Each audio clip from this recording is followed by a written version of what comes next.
All right. Let me just share. Good afternoon, everyone. Welcome to the Ateneo de Manila Department of Economics and Ateneo Center for Economic Research and Development Seminar Series. So this is actually our Season 5 seminar. So the university is now open, but we're still conducting the seminar series via Zoom or online so that we take advantage of the technology and invite speakers outside of the Philippines. So we're now on Season 5, and this season we have a very good lineup from February starting today up to May 10 of this year. Before I introduce the speaker, let me just remind everyone, especially to those who are joining us, of our house rules, okay? We will let the speaker finish his presentation first before we entertain questions. We are also live streamed via Facebook. So for Zoom participants, kindly stay muted and stop sharing your video during the duration of the presentation, except of course our speaker. During the question and answer portion, please virtually raise your hand and wait to be acknowledged. Please also let us know your institutional affiliation. You may unmute and show yourself when asking your questions. The same with participants on Facebook. Please let us know your institutional affiliation and post your questions in the comment sections, and we will read them out for you. Slide videos and other materials from the seminar are posted on our website only when the speaker gives his consent for sharing them. So this afternoon, may I introduce our speaker, who is Associate Professor at the School of Economics at the University of East Anglia. Currently, in his 11th academic year, he teaches a wide range of subjects, including mathematics and econometrics, behavioral economics, and environmental and natural resource economics. His research focuses on the value and opportunities which people derive from their local environment, and he used behavioral economics as a tool to facilitate positive changes in people's decision-making. He is also engaged in various research projects which seek to understand the value people hold for local green space, recycling, wildlife valuation, and energy conservation. This afternoon, he is here with us to share one of his researches, which is exploring the best ways to incentivize recycling, a behavioral field experiment. Without further ado, please help me welcome Dr. Mike J. Brown. Mike, the screen is yours. That's great. Thanks ever so much. Yes, really nice to be here. Good afternoon, everyone. And I assume I'm the only one where I can say good morning. It's about 8 a.m. here in the UK. So this was a very good time for both sides. So just a bit of background. I was invited here by Bing Radok, who I know is on the call. We did our PhDs at the same time at Anglia, and really pleased to be here. Um, so I'm going to just share my slides. And I don't know, well, I can talk about this project for hours and hours and hours. So I will make sure that it really is going to be 40 minutes or even less to give time for questions. Because what I found in the past is that people often have lots of ideas or questions or thoughts. So I'm more than happy if the discussion is then eating in a little bit into the time of my presentation time. Okay, so let me go to the beginning. So hopefully you can all see that absolutely fine. So yeah, this project was one that we did back in 2018 and into 2019. It's a recycling project trying to understand the best way to incentivize recycling. And as the title that I sent through indicates, there came from this research a real behavioral theme as to how and when our project worked with individuals. You can see there up on the left-hand side, these were our partners that we worked with in this project. We did this recycling trial with the accommodation department here at the university, and we also worked with the city and county councils that Norwich sits within, and a little bit about that later on.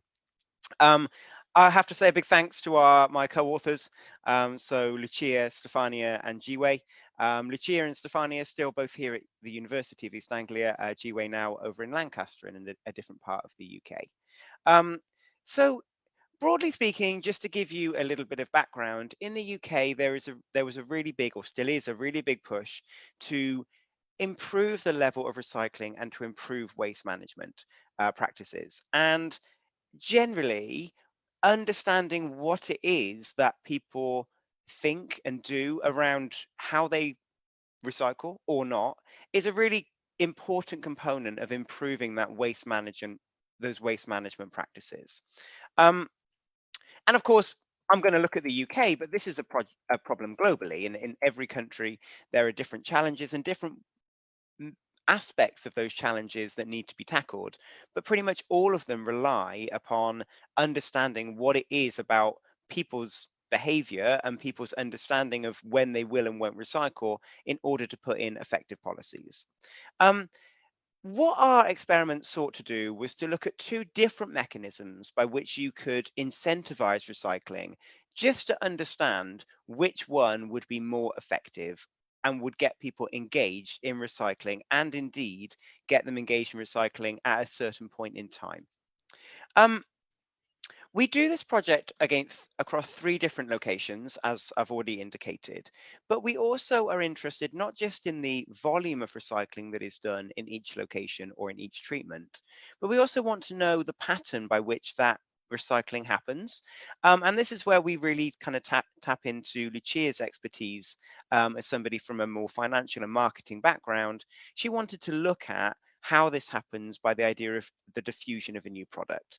So the BAS model, which I will touch upon in a couple of slides time, that really looks at, if you have a new product, what is the rate of uptake and how does that change over the period of time? And we thought, well, actually, our new incentive scheme for recycling can still follow that same idea. We can still look at the rate of recycling and how that spreads among each of our populations as a diffusion model. The bit that was there at the bottom is just coming from a government report in the UK, which was in 2018, just before we started this project. And it was trying to indicate to what extent the UK might be able to engage in a deposit return scheme, or DRS. So I don't know from the different countries that are on the call how many of you might have a similar scheme in place. This is widespread in Australia, in Europe. The idea that for certain products, if you take that back to a supermarket or to a shop, you get a small refund on the price that you paid originally. So put another way, there is a price added on to the value of the good, and then when you bring that good back, you'll get that refund back. And the UK is looking at whether this is something that they want to indeed introduce here. In fact, the intention was to introduce it in 2020. The pandemic sort of put that, as many other things, on a sort of towards the back of the priorities. There is still a hope to actually start to bring this in the UK in 2023, so through this year. And indeed, DEFRA, so the department that deal with environmental management, are indeed reopening their consultation into how best to do this. So at the time when we were beginning the project, this was another reason that we wanted to look at this, to understand to just what extent kind of monetary incentives might well help an individual to make those decisions. Okay, so our experiment we wanted to do in the most clean way possible, kind of most simple way possible. So in each of the trial areas that we were wanting to work in, we just wanted individuals to recycle their cans. So we just wanted them to whatever cans they were using for drinks or even tins were fine. We just wanted them to use a separate bin in order for us to be able to count those and find out how much recycling was being done. So we used different sets of student flats in the UEA accommodation. That kind of adds up. It's actually closer to 400 because some of those flats have 10, some of them have 12. So we used around 350 to 400 students here at the University of East Anglia. We also worked with floors of the County Council's office building. So again, this was pre-pandemic. There was no working from home was not really a concept. And actually in that building, it was a 7-story building. We used 6 of those floors, and each floor was an open plan office with around 100 employees on each. So we were working with about 600 people in Norfolk County Council's department. And finally, we were working with the City Council, who are the landlord for social housing. And Norwich doesn't have very many high-rise buildings, but it does have a few sets of social housing flats, tower block flats. And we were using 4 of those tower blocks in 2 different areas of the city. That tended to be around, we were working with just under 180 flats. The council obviously have a tenant list, and they estimate that on average there's around 2 people in each flat. So again, you're working with about 350 people who are renting social housing from the city council. So those were our 3 treatment sites, and then we were just implementing some different versions of the experiment across those different locations. And I'll take each of those in turn. A bit of a spoiler for those that are, hardwired statisticians. I thought the talk would be much more involving if I just typically did this with graphs and diagrams. I'm happy to talk through any of the raw statistics if you really want to in the Q&A afterwards. Okay, in each of the stages of the experiment, the following thing happened. We would offer a pre-trial questionnaire to each of those groups, particularly the students in the social housing, because they were an individual flat or household. We did indeed also have sort of a period of survey and questioning with the county council. But that was just to also provide an opportunity to explain what the trial was and how they should use the new bin that was offered to them. We then had a 10-week monitoring period or monitoring phase, and there we weren't giving any incentives whatsoever. We just wanted to get a baseline feel as to how much recycling was being done by each of our people in the trial, as a kind of way of being able to see if that altered once we imposed incentives. Then in stage 2, in terms of timeline, this was typically going to be, for many of ours, it was beginning in September. We did the 10 weeks of counting. It brought us a natural pause for Christmas. That was certainly true for the students, and it was also true for the county council.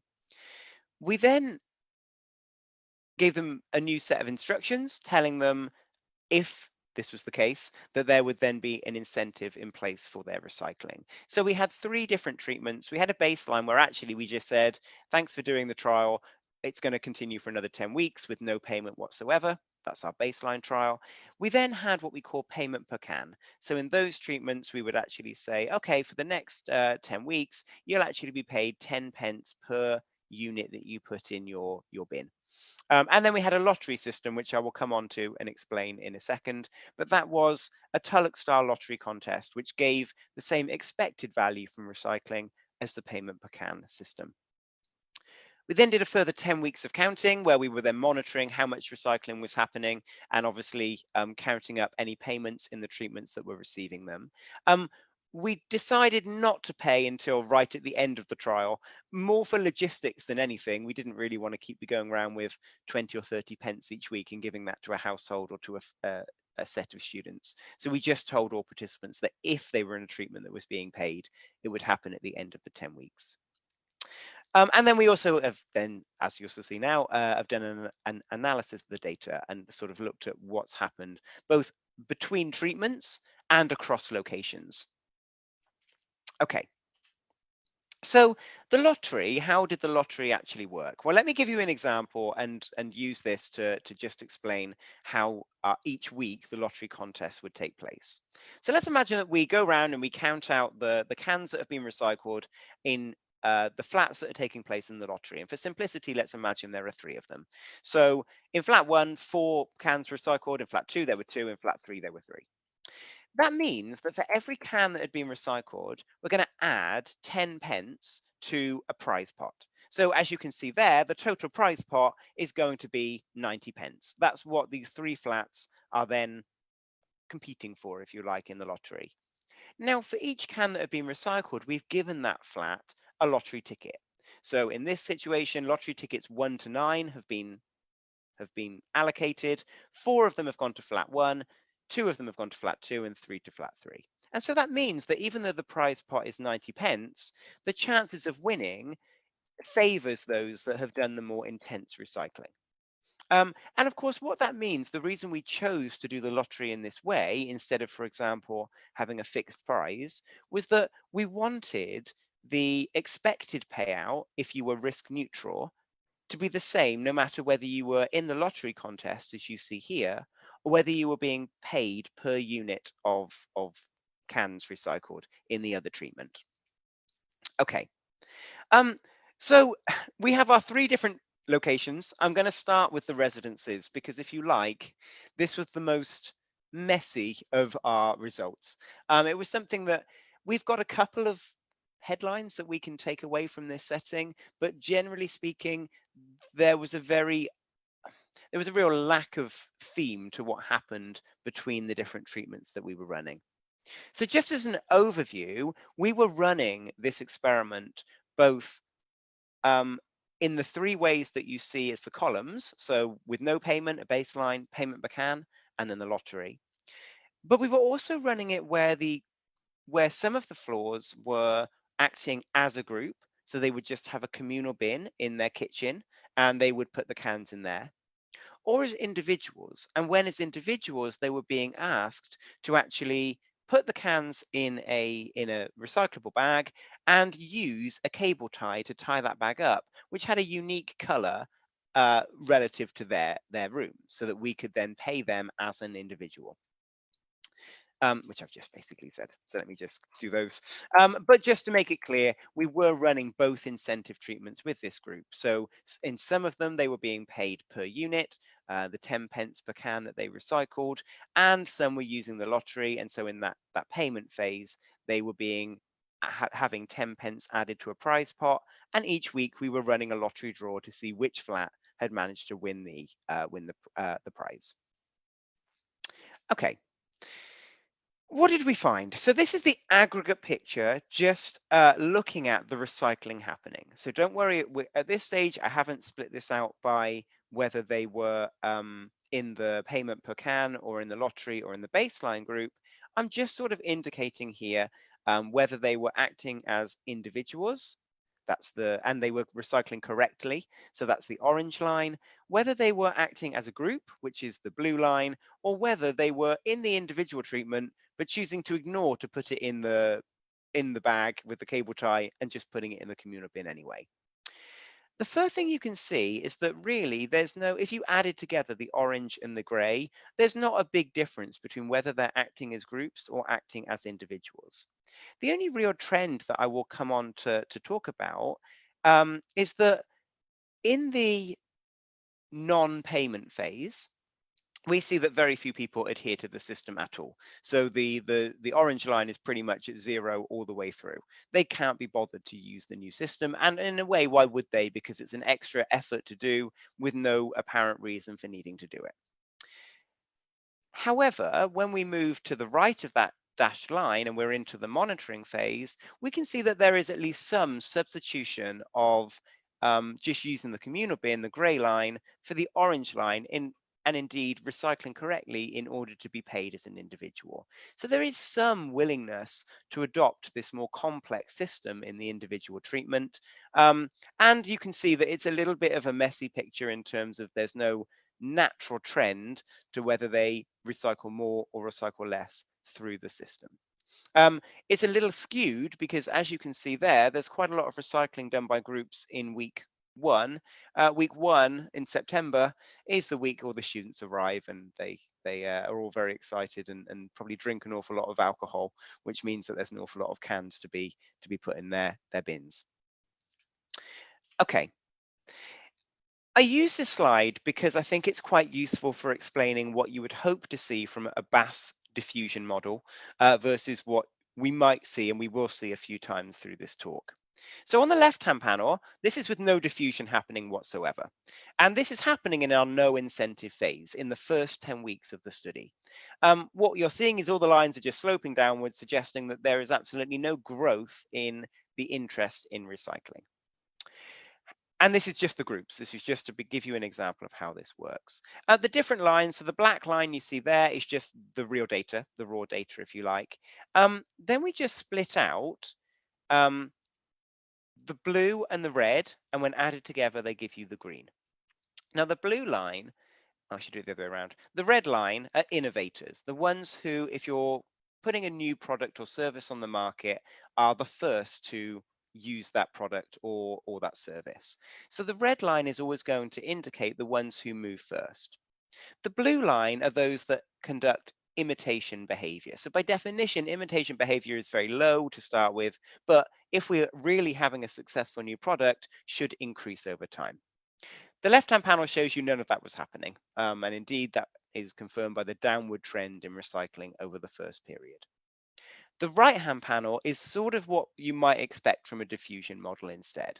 So even though the black line is quite messy, the idea here is that to start with, you had a degree of people who were innovators. They were quite happy to use the product when they were being paid. That declines over time and they get replaced with imitators, new people who see them being recycling and getting paid and then increasing their own recycling. And that means that we have an adoption curve, the bright green one, that's initially rising, and in this case is plateauing at around week 7 or week 8 before kind of starting to fall again. So if you like, from a point of a diffusion, we believe that the new product was kind of gathering or generating interest for 7 or 8 weeks before then kind of starting to stabilize. If you just want a few more graphs like that, just to indicate what was going on, we're seeing here the role on the individual treatment. So we haven't done these very well, I suppose, but the no incentive phase, the first 10 weeks, are the top two diagrams. Again, pretty messy. The communal bin follows exactly the same trend as the group treatment. There is a little bit of diffusion on the use of the bags, but look at the scale. There's hardly any recycling being done, so we don't pay a lot of attention to that. The bottom two panels, when there was an incentive phase, even though we're seeing um, an upward trend, some people are starting to use the bags correctly, it's not a diffusion. So it must be the same people that are doing this. So that's an interesting result in itself. You're seeing some form of diffusion with the use of the communal bin for the individual treatment. So again, there is some kind of generating of interest as we go through the payment phase. But of course, interestingly, even though that's true, we didn't pay and it was made clear to the students, you weren't paid by the recycling happening in the communal bin. And this is why we're not disappointed, but we find a really mixed picture from this student environment, which we found quite interesting because we thought that actually being paid for your recycling might be something that really interested this group, both for the money, but also given the kind of age and generation that they existed from. In any case, I will move on to the workplace environment, the county hall, so with Norfolk County Council. Again, the same timeline as with the students that I've put there up in brackets. The only difference here is that we only had open floor offices, open plan offices. So there's no way we were going to run this as an individual treatment because we had no way of being able to really have 100 different types of cable ties of colors and lengths to identify individuals. So instead, what you can see is that we just ran this as group treatments, both with a baseline, a payment per can, and a lottery system. And the ideas were just the same. Oh, with just one thing. Oh, if I can go back a slide. Because it was open plan offices, we were paying the group, but we decided we would pay the group via the floor manager, who then asked the employees how they wanted that money spent. So there's a slight difference because, of course, the unit of payment is so much more aggregated than in the student halls, although the students were paid in the group treatment as a flat as well. Okay.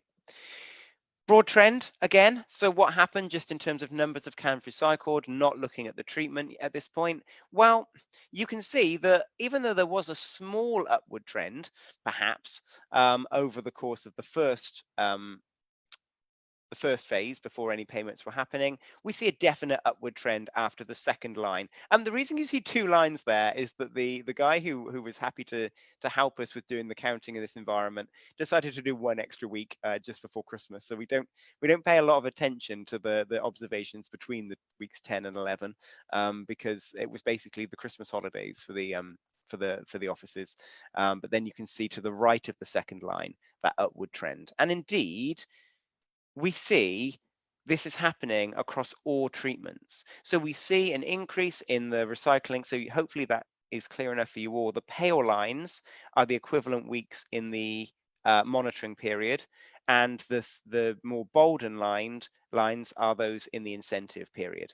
And we see that the upward line is true for the lottery, the payment per can, and also the baseline. I think I've got some stats there if you really want to know how much extra recycling was happening versus their own particular baseline.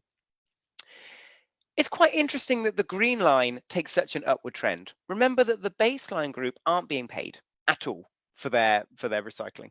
And yet we're seeing that they too are responding with a positive trend in just the same way that the other two treatments were, and indeed by a bigger magnitude than we were seeing before. And a little bit on that just towards the end, we have a theory that fits with all three locations that might indeed help to explain why that's taking place. In terms of the BAS model and our diffusion, these are our classic diffusion lines that we would be expecting to see. So this is just the pooled results, not across treatment, but just to give you a flavor that indeed we are seeing strong imitation behavior, which is the blue line again, just to show you the sort of level of adoption that's taking place. Interestingly, I believe I'm right in saying that the adoption curve was still rising at the end of the treatment. So we don't feel we'd even reached as high a level of adoption by the time we finish the trial in the second period. Again, I can show you the other versions right at the end if you're really interested. We basically see a similar trend for all of these, no matter which incentive mechanism you were using, including the baseline. Okay, the final location that we did this in was with the social housing. You'll notice that there's a different timeline here. That was logistically. The city council had a few issues being able to get everything in place. Actually worked quite well for us because it was quite tricky between January and March to be running all three treatments at the same time, logistically. So we were quite glad to actually be able to do the second period a little bit later with the social housing group. And again, in this situation, we didn't do a group treatment. we said that each flat was a unit of observation, and because the average in each flat is 2, we couldn't really call them groups. So instead, we just do this like an individual treatment. You'll notice what that means is that we had 88 different flats so in each location. That meant we needed 88 different kinds of cable ties of different lengths and different colors. So the ordering of I think 3,000 cable ties was a very interesting purchase from our point of view on a research project. But that was the reason we needed it, to make sure we could identify. Actually, we needed 44 different types across each tower that was being used, but we needed to identify exactly which flat was indeed recycling by what they were putting in their bags. Okay, so again, exactly the same payment mechanisms as you had in the other 2 locations, and this is identical to what's happening for the students. Okay, and again, at the end of the trial, so you're going to see the raw data. There was a lot of recycling that happened here, but we still paid right at the end, which was a very happy day for some of the flats in what they were doing. Okay, so there's the broad picture, not looking at each treatment effect. Basically, using the new system, nobody could be bothered. They had to use a different bin and they didn't want to. So the recycling in the monitoring phase fell to 0. So I was driving over there and checking the bins, and for the last 3 weeks, just finding there was nothing in any of them. Then we offered incentives, and you can see exactly what happened. These people were very, very interested to recycle, and indeed, we saw a really, really positive upturn in recycling happening. So in terms of the aggregate picture, that just confirms what we've seen there. So tending to 0, and clearly that means no real diffusion. But by the time we move to giving incentives, we're seeing a classic diffusion curve. Interestingly, peaking at around the same time that the students did as well. So 7 to 8 weeks is what it takes to actually get is people who are going to be interested in recycling to actually do it. Okay. So as I've put there, that difference in the diffusion processes is only really being driven by incentives. Notice there was no baseline in the second period. We decided to really go all out and see the difference between paying the 2 different towers, the 2 different mechanisms. But we're seeing a clear role of the incentives in this setting. Okay, just to really compare the residential environment and the workplace environment here. So I've done this the wrong way around in terms of the slides. I've covered the left-hand side in white. What I want to just show you is the difference here between the top panel, which is your social housing, your residential environment, and the bottom panel, which is your workplace, county hall workers. And as you've already seen those 2 graphs, in the top one, we see no diffusion. We see them not using the new bins at all. Even in the workplace setting, though, we are seeing a positive trend in the kind of adoption of this new bin being put in their workplace. And so we think, or we conjecture, that this is probably being driven by not only that you've got a new bin, and so it's something new that people are using at work, but also the proximity by which those people spend time together. So again, this was pre-pandemic, open plan, office environments, a lot of people who talk a lot very closely to each other, and there's a very easy channel of communication to say, oh, have you seen that there is a new bin in here? That doesn't really happen in the residential environment. The flats might talk to their neighbors, but perhaps not in such an obvious way about, oh, do you know that you've actually now got a chance to put your recycling in a different bin? Now let's have a look at what happens in the incentive treatment, and you see a classic diffusion in both cases. In case this is a question that somebody has, in the workplace environment, and as is confirmed by the general trends that you saw, that new diffusion trend is on top of the existing one. So it's like in the workplace environment, the bottom panel, having a second wave of this new service that interests people. So you had a first wave where people are like, oh, there's a new bin. And then a second wave was like, oh, now we can get paid for using that new bin. Whereas in the top panel, the residential environment, this is all new. This is like first wave because nobody really engaged with it. So the incentives are the only thing that drive a diffusion and adoption of this new service, which I'm basically putting here. So again, we see that in the workplace environment, you've got that close proximity. It's a new way of being able to instigate an adoption of now the paid new service. And the research set in the residential environment, we now think that this is probably being driven by just the demographics of the group. There's no improvement in the proximity and in which they can talk to each other, but perhaps the fact that they can be paid and there is, on average, a very low income of this group is the thing that drives that change in behavior. Okay. So I realize I've got just over 5 minutes left, so I've just got I think 1 or 2 more slides to go. Why do we think this study is important? So we came into this in 2018 thinking this would be a really good way to give some evidence as to whether a deposit return scheme would work in the UK. Actually, at the end of that trial, we came away thinking, I'm not sure that our study was really that helpful for deposit return schemes, but it certainly has been interesting for understanding the kind of ways in which communication and behavior might be key to getting people to work and adopt a new service or new product in this kind of area. So, of course, as you've seen from the last few slides, there's a massive variation in exactly what happened when we brought in what are very similar treatments and very similar interventions across these locations. There's no real evidence to suggest that lotteries ever really outperform a payment per can. So this idea that when we introduce a kind of contest to recycling doesn't seem to be a real driver of behavior in any of our locations. There is some weak statistical evidence to say it worked quite well in some of the student settings, but nothing concrete that we could say for sure a lottery system is better than paying per unit. We tend to find that in the student environments that the groups do prefer the lottery, not dominating, but do prefer it a little bit more.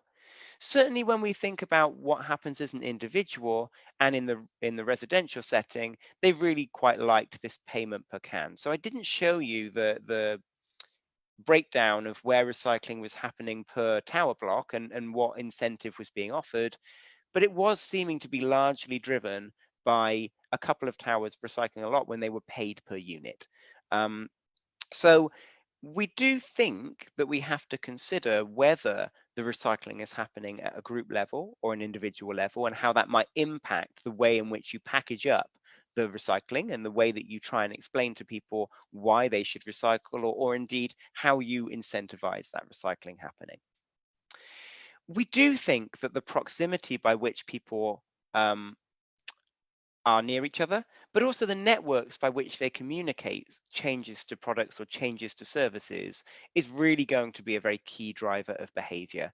And indeed, we do feel that in many of the policies that have been suggested for improving recycling or improving recycling rates, there's not really been a focus on the role of workplace recycling or the roles that businesses and workplaces can play in incentivizing people to actually improve recycling. There is a literature that says that the recycling habits you do at home may transfer to the workplace. But interestingly, there's not really been much research done the other way around, thinking about what happens if you try and incentivize people to recycle at work.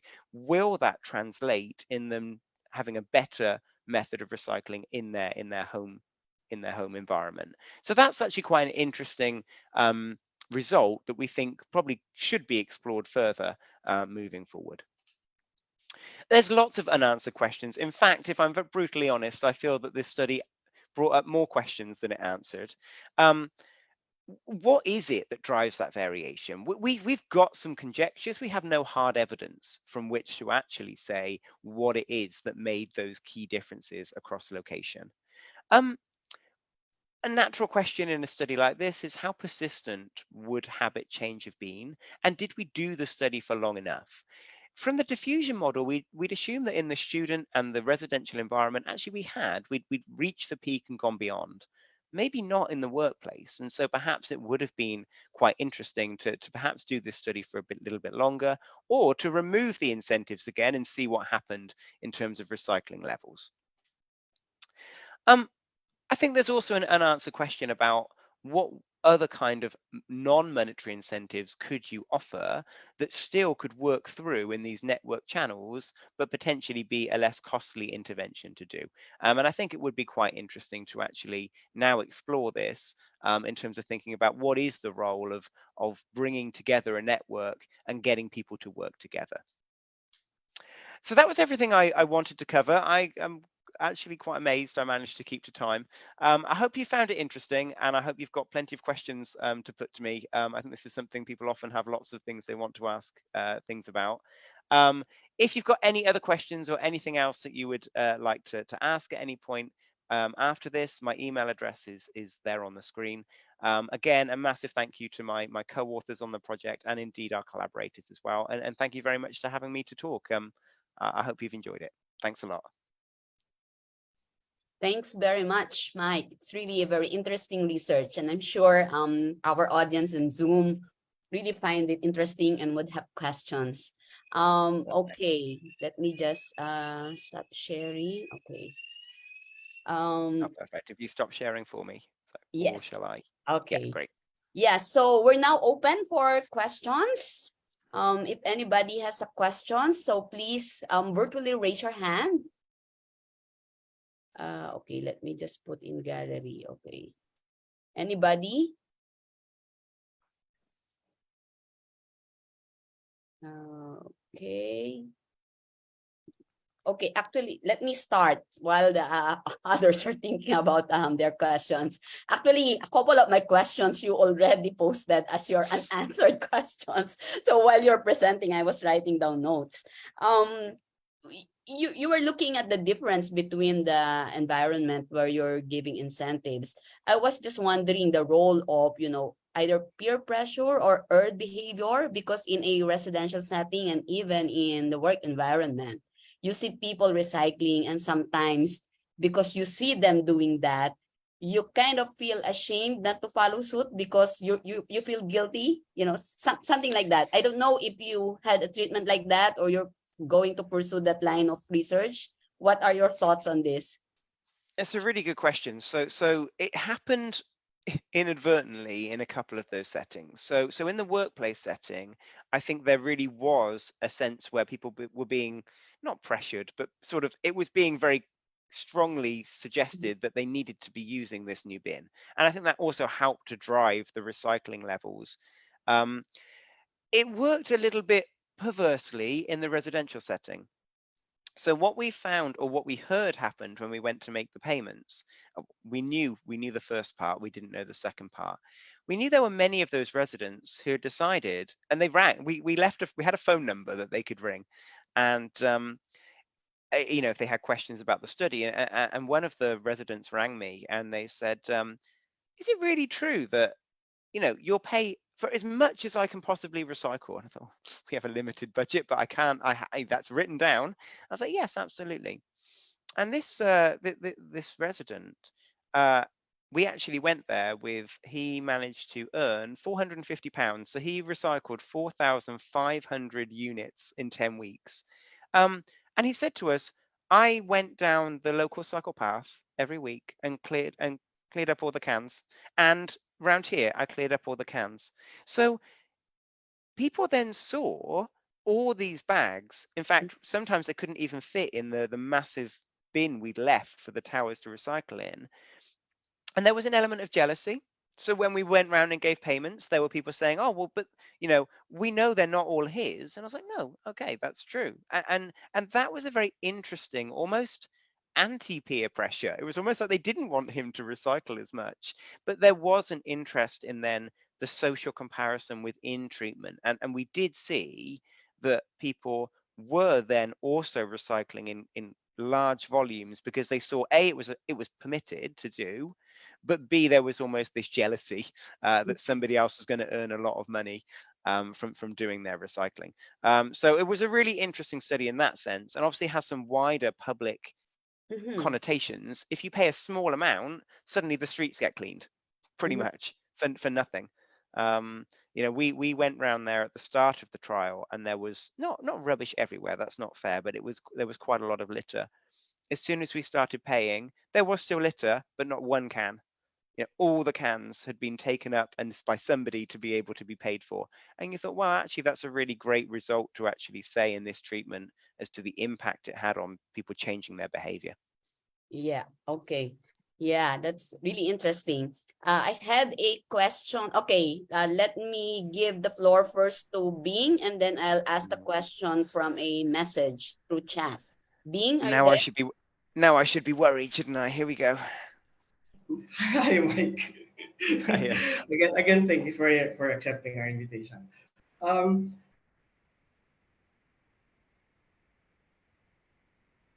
Bing, we lost really you. is to Bing, contribute to policymaking. I just wonder though why you felt the need to add treatment on. Yes, can you hear me? can you repeat? We lost you for a moment there. Okay. Can you hear me clearly now? Yeah. Yes, Okay. yes. Yes.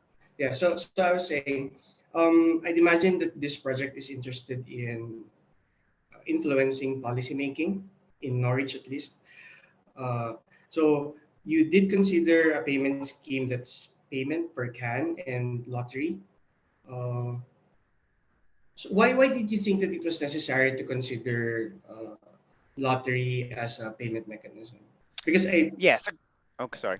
yeah, go ahead, thanks. It's a great question, and one that we get most times that we present this. Every deposit return scheme pretty much in the world just uses payment per can. Why would we go and try and change this system? Because it was an experiment, we thought, why don't we try a different mechanism? If it generates 3 times the amount of recycling, then here's a great opportunity for the UK government to actually do something differently that they have some evidence that it really works. It didn't, and we didn't see significant differences between the two treatments, but we thought, well, there's some good there's some good theoretical literature to suggest that a contest of this nature could drive more behavior to recycle than simply paying people per unit. So why not trial it? Like I say, it didn't work. It was the one thing that we thought on a theory side, there's some good evidence for. Not convinced it's going to really make a difference. But had it done so, we since have been having some interesting conversations with DEFRA, and that would have been our headline thing. Think very carefully about the mechanism you really want to use to recycle, because you could potentially get an awful lot more from running an alternative system like this. But it's a great question. With hindsight, it was a lot more effort running a lottery, so I wish we hadn't. But yes, it was certainly interesting. There were also YouTube videos, I think, then of me doing the lottery draws. That was a highlight each week of us doing the lottery draw that way. All right. All right. Thanks, Bing. I have a question here sent by one of our faculty, Edsel Beha. He's having a technical difficulty on his mic. How about behavior reverting to pre-experiment?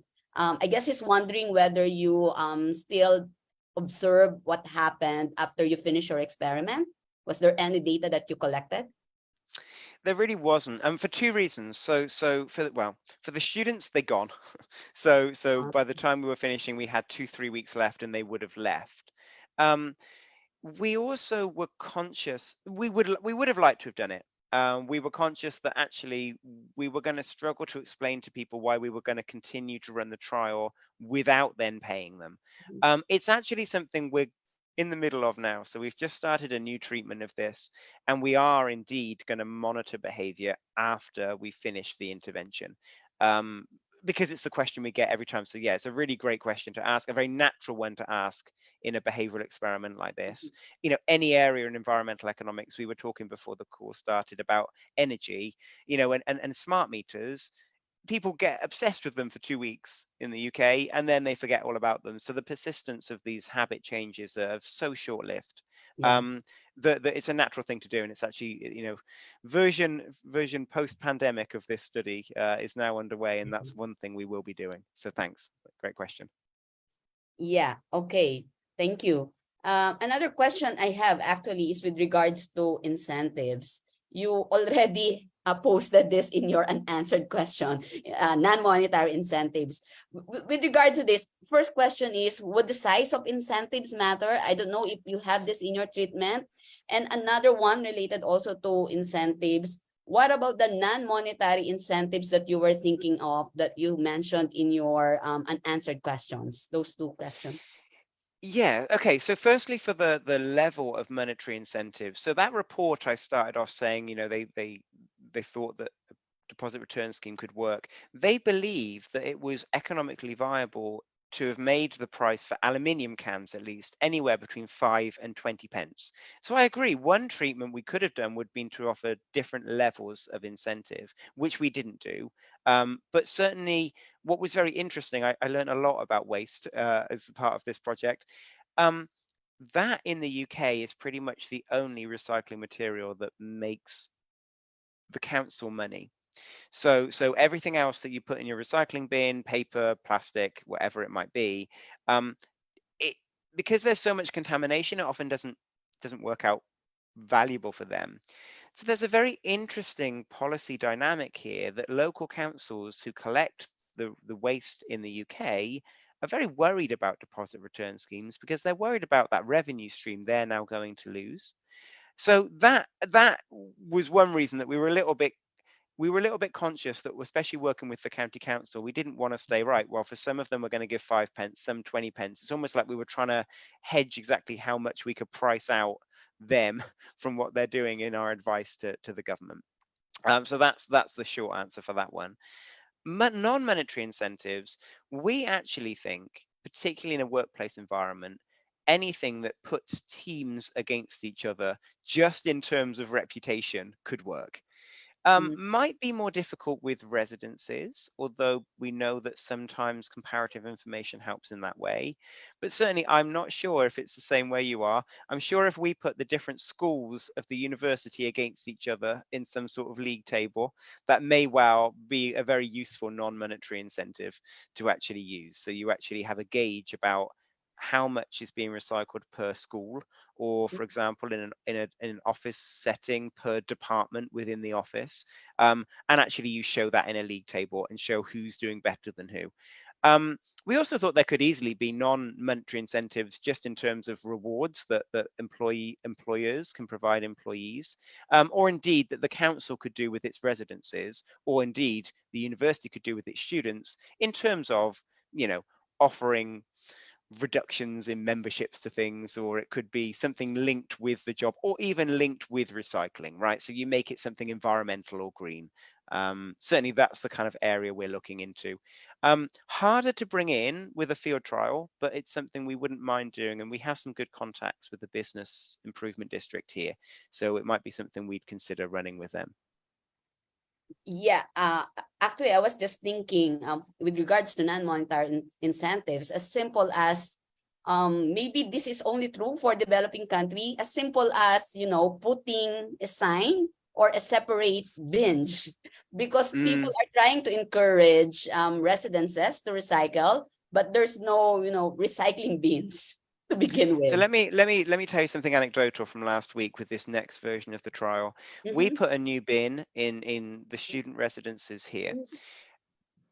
As simple as having our bin not having a lid on it and the other two having a lid on it was enough to incentivize them to use the one without lid. So the effort of having to lift the lid and put something in the bin was too much for them, and they would prefer to use one without one. So you're absolutely right. Some of this nudging that can be done can be very, very simple and very easy in our study, very easy units of observation to monitor.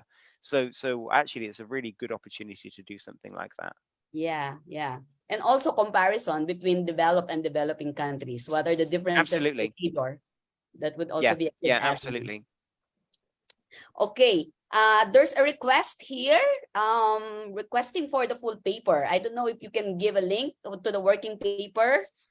I'll definitely try and do that. I don't know, I can't do it right now. I can definitely do it through you. Is that possible? Okay, yeah. And then we'll Yeah, we just do, and actually we do have a working paper. If you went to our university website, so went to the UEA website under the School of Economics, we actually have it down there as a working paper as well. So if you're keen to get it in the next 10 minutes, you can do that. Otherwise, I'm very happy to send you the link to the working paper to put up or they can on the email you seminar directly, series. right? They Oh, can of email you course. Yeah, directly. Yeah. Okay. yeah. Okay, so we have a few minutes left. We can entertain one question from the audience. Anybody? I think we have here from our Sustainability Institute. I wonder if you have questions. Do we have them here in the audience? Anybody? Oh, let me see. Okay, Angelo Noel Manuel said that's very informative. Appreciate your talk. Okay. Maybe I can ask one more question. Okay, yeah. Bing, you can have the last question. Yeah. Mike, so you focused on three areas. For example, you have an accommodation with several floors. Did you not worry that? And then I'd imagine that that building, so different floors were subjected to different treatments. Did you not worry that they'll talk to each other, given that the data collection was done for several weeks? Was it a concern for the research team or not? Thank you. It was. So we were very strategic. So the campus here has around 3,000 residences. So we picked locations to do the different treatments. So same building type, but we tried to strategically pick the flats so that they weren't anywhere near each other. There's no way of stopping them potentially communicating, because even though they live together as a flat, they don't all do the same subjects, so they could easily talk outside of class just by coincidence. So we did our best to try and minimize the chance that they might, for example, we never picked two flats right next to each other, but it doesn't stop the possibility. And of course, in the residences, we knew that was going to happen. Even though the different towers were in the same incentive, we had deliberately picked different blocks on campus to be in the different treatments. But yeah, there was still no way of really knowing. And we always felt a little bit sorry for anybody in the baseline treatment if they found out that others were having the exact same infrastructure in place and they were being paid and they weren't. But yeah, was a big concern for us at the time, and certainly something we've been very careful with in this second version, to really think carefully about how, again, to be strategic. The trade-off is that we have to walk around all this massive campus every week to go to the different places. But yeah, really good question, and still something we can't really ever gauge. We could have asked whether you knew of the other treatments, but then you're making it at the end. But that also makes things very, very tricky for us. So we don't know, but we did as much as we could to try and offset that. All right. Okay, thanks, Mike. So, okay, at this point, I'd like to invite everyone to turn on their camera so we can have a photo opportunity with our speaker, if you don't mind, Mike. But so while we're waiting for everybody to turn on their camera, I'd like to invite everyone to our seminar. And the next seminar on Feb 22, it's titled The Socioeconomic Diversity of Economics, and we have our guest from University of Warwick, Stefania Paredes Fuentes, okay? And for those of you who would like to get the materials from this seminar and previous seminar, please visit our website. It's on the screen. The URL is on the screen. And if you would like to watch again the previous seminar, it's on YouTube channel, playlist of Ateneo de Manila University. So you go to Ateneo de Manila University and the playlist, and you'll find it here. So that will be our most of the recordings of the previous seminar.